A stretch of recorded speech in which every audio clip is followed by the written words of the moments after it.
اردو شاعری کی دنیا میں ایک سوال ہمیشہ سے گونجتا رہا ہے، میر یا غالب؟ بڑا شاعر کون ہے؟ یہ وہ بحث ہے جو صدیوں سے چلی آ رہی ہے، اور سچ پوچھیں تو اس کا کوئی ایک حتمی جواب ہے بھی نہیں۔ تو چلیے آج ذرا اسی ادبی مارکے کی گہرائی میں اتر کر دیکھتے ہیں۔ اور پتہ ہے اس بحث کو سب سے دلچسپ کیا چیز بناتی ہے؟ یہ شعر، اور یہ شعر کسی اور کا نہیں، خود غالب کا اپنا ہے۔ ذرا سوچئے، غالب جو خود شاعری کے آسمان کا کتنا بڑا ستارہ تھے، وہ اپنے سے پہلے ایک اور استاد کے ہونے کا اعتراف کر رہے ہیں۔ بس یہی شعر سن کر ذہن میں تجسس پیدا ہوتا ہے۔ تو سوال یہ اٹھتا ہے کہ آخر یہ میر تھے کون؟ بھائی وہ کون تھے جن کی عظمت کے آگے غالب جیسا شاعر بھی سر جھکاتا ہوا نظر آتا ہے؟ آئیے اسی سوال کا جواب ڈھونڈتے ہیں۔ چلیں جی، تو اب ملاقات کرتے ہیں اس ادبی میدان جنگ کے دو عظیم شاہ سواروں سے۔ اچھا، اس ٹائم لائن کو دیکھیں، اس سے ایک بات بالکل صاف ہو جاتی ہے۔ میر 18ویں صدی کے وہ استاد ہیں جنہوں نے اردو شاعری کی آپ کہہ لیں کہ بنیاد رکھی، اور پھر آتے ہیں غالب 19ویں صدی میں، جو اسی عمارت کو ایک نئی ہی بلندی پر لے گئے۔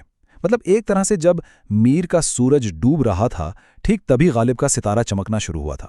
یہ ٹیبل دیکھیں تو دونوں شاعروں کی شخصیت اور کام کا فرق بالکل سامنے آ جاتا ہے۔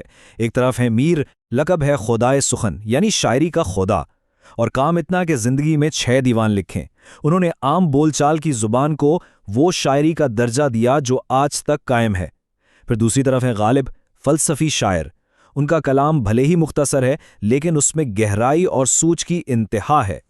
تو اب آتے ہیں اس موازنے کے بالکل مرکز پر، یعنی دل بمقابلہ دماغ۔ دونوں کے انداز اور ان کی شاعری کے تاثر میں آخر فرق کیا ہے؟ دیکھیں، یہ جو آہ اور واہ والی بات ہے یہ کمال کی ہے۔ کہتے ہیں کہ میر کی شاعری دل سے نکلی ایک بے ساختہ آہ ہے، مطلب اسے سن کر سیدھا دل پر چوٹ لگتی ہے، ایک درد سا اٹھتا ہے۔ اور غالب، ان کی شاعری ذہن کو جھنجھوڑ کر واہ کہنے پر مجبور کر دیتی ہے۔ تو میر دل کی بات کرتے ہیں اور غالب دماغ کو سوچنے پر اکساتے ہیں۔ اور یہاں ان کے موضوعات کا فرق بھی بالکل صاف نظر آتا ہے۔ میر کی شاعری بہت ذاتی ہے، اس میں ان کی اپنی زندگی کا دکھ ہے، عشق کی ناکامی ہے، اور اپنے سامنے لٹتی ہوئی دلی کا غم ہے۔ دوسری طرف غالب کے موضوعات کائناتی ہیں، وہ بڑے سوال اٹھاتے ہیں۔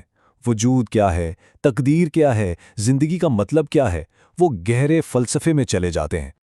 اچھا، اب کہانی میں آتا ہے ایک ڈرامائی موڑ، کیونکہ اس پوری بحث میں جو سب سے وزنی دلیل ہے وہ کسی نقاد کی طرف سے نہیں آتی، بلکہ خود غالب کی اپنی طرف سے آتی ہے۔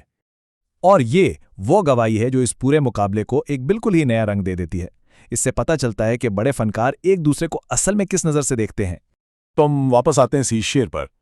غالب کا یہ کہنا کہ میاں شاعری کی استادی صرف مجھ تک ہی نہیں ہے، کہتے ہیں کہ مجھ سے پہلے ایک میر بھی تھا، یہ صرف ایک شعر نہیں ہے، یہ ایک عظیم فنکار کا دوسرے عظیم فنکار کو سب سے بڑا خراج تحسین ہے۔ یہ سچ مچ عظمت کا اعتراف ہے۔ تو پھر اس تاریخی مقابلے کا آخری فیصلہ کیا ہوا؟ آئیے اس پوری بحث کو سمیٹنے کی کوشش کرتے ہیں۔ دیکھیں، سچ تو یہ ہے کہ یہ شاید کبھی کوئی مقابلہ تھا ہی نہیں۔ میر اور غالب تو اردو شاعری کے عمارت کی تعمیر کے دو سب سے اہم حصے ہیں۔ میر نے وہ بنیاد رکھی، زبان دی، احساس دیا، وہ لہجہ دیا جس پر شاعری کھڑی ہو سکتی تھی، اور پھر غالب نے اسی بنیاد پر کھڑے ہو کر فکر اور فلسفے کے بالکل نئے آسمان بنا دیے۔ تو حتمی بات یہی ہے کہ میر اور غالب اردو ادب کے وہ دو ستون ہیں کہ اگر ان میں سے کسی ایک کو بھی ہٹا دینا تو یہ پوری عمارت ہی ادھوری رہ جائے گی۔